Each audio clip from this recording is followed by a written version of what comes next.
dos gatos, né?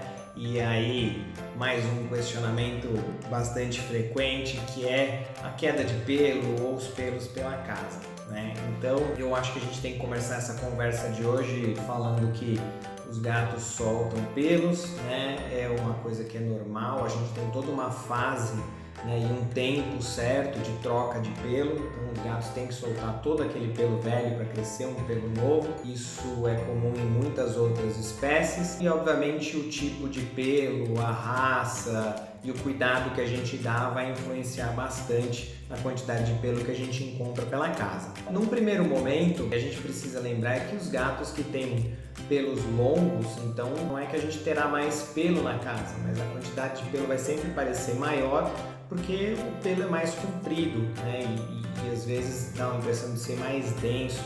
Tem alguns gatos que parecem ter um pouco mais de subpelo também, então isso precisa ser levado em consideração. E o gato ele faz a sua autolimpeza, né? Então os gatos eles se lambem e por isso abaixa a necessidade de banhos e acabam meio que removendo parte do pelo que cairia. Então isso muitas vezes em gatos de pelo curto dá a impressão que eles acabam soltando menos pelo, porque eles conseguem fazer essa higiene melhor do que gatos muito peludos ou com pelo longo em grande quantidade. Eu falo isso porque existem algumas raças que têm realmente muito pelo, como por exemplo o persa, e algumas raças que a gente pode falar que é pelo longo, mas não é tão longo, é meio que um franjado, né? Então, por exemplo, que nem o balinês, né? O que vale, e a gente tem que lembrar disso, é que como ele faz a autolimpeza, parte desse pelo pode ser ingerido e nos pelos longos isso também pode gerar um problema, fazendo bolas de pelos com maior frequência e trazendo vômitos recorrentes, tá? Os gatos que têm pelo maior eles precisam de um cuidado maior também.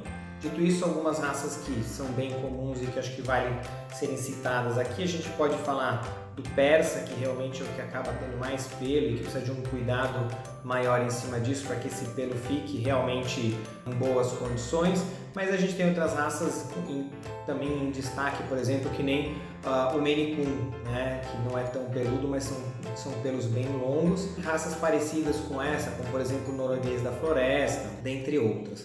Tá? Os gatos de pelo curto são muitos, né? A gente tem inclusive a versão, entre aspas, pelo curto do persa, que é o exótico, né? E muitas outras, né? Então pelo curto americano, pelo curto britânico, pelo curto brasileiro, o próprio siamês, né? O oriental. A gente tem muitas raças aí de pelo curto que são interessantes e também os gatos que também não são de raça.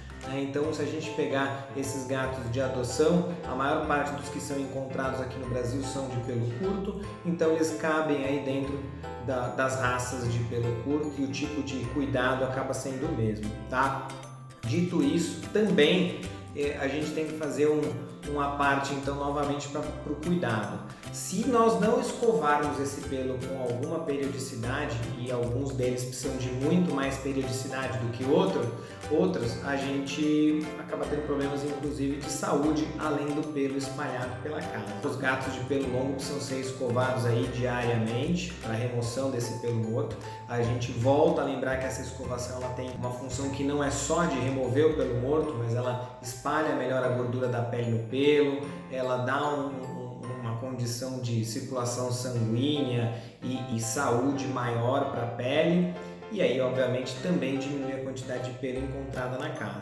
É fundamental que se escove então esses gatos de pelo longo com muita frequência, mas os de pelo curto também podem ser escovados. E na verdade devem, principalmente se forem gatos que se fazem uma auto-higiene muito intensa e que acabam tendo muitos problemas com bola de pelo. O quadro do pelo em casa ele pode incomodar primeiro pela própria quantidade em si, e os gatos quando eles estão estressados ou quando eles estão em grupos muito grandes eles acabam soltando muito mais pelo do que o normal, mas ele pode incomodar também pela alergia, né? Tem pessoas que são aí alérgicas ao pelo, né? E aí eu vou entrar no último grupo de gatos que a gente ainda não citou, que são os gatos sem pelo, né? Nós temos algumas raças de gatos sem pelo que teoricamente serviriam bem para pessoas que têm muitos problemas com pelo ou que são alérgicas. A gente pode citar aqui no Brasil duas raças que são bem encontradas, né? Que são o Sphynx, né? Que é o Sphynx canadense, e o Dom Sphynx.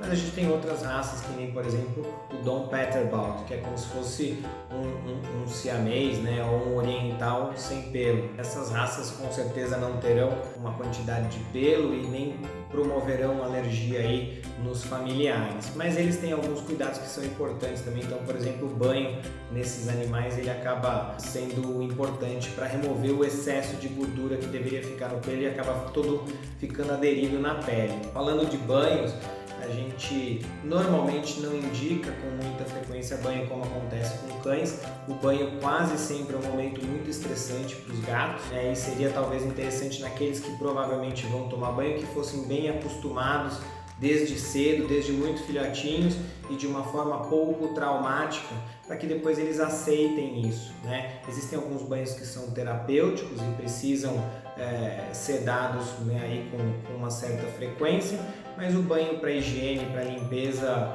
ou para remover odores mais fortes, ele pode ser feito sim, principalmente nos gatos de pelo longo, onde a higiene é um pouco mais difícil, dentro de todas essas ressalvas, tá? E os banhos vão acabar ajudando também as pessoas que são alérgicas, porque muitas vezes a pessoa é alérgica a um tipo de proteína que está na saliva do gato.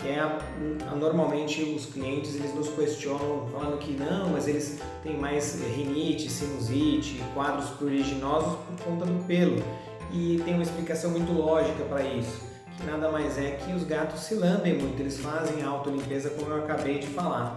Então, restos de saliva ficam no pelo e quando a gente tem contato com esse pelo com saliva, a gente tem quadros alérgicos mais intensos. Se a gente for pensar dessa maneira, o gato bem escovado solta menos pelo e o gato bem escovado, que toma banhos com mais periodicidade, além de soltar menos pelo, também tem menos saliva sob o pelo e isso vai incomodar menos as pessoas, tá bom?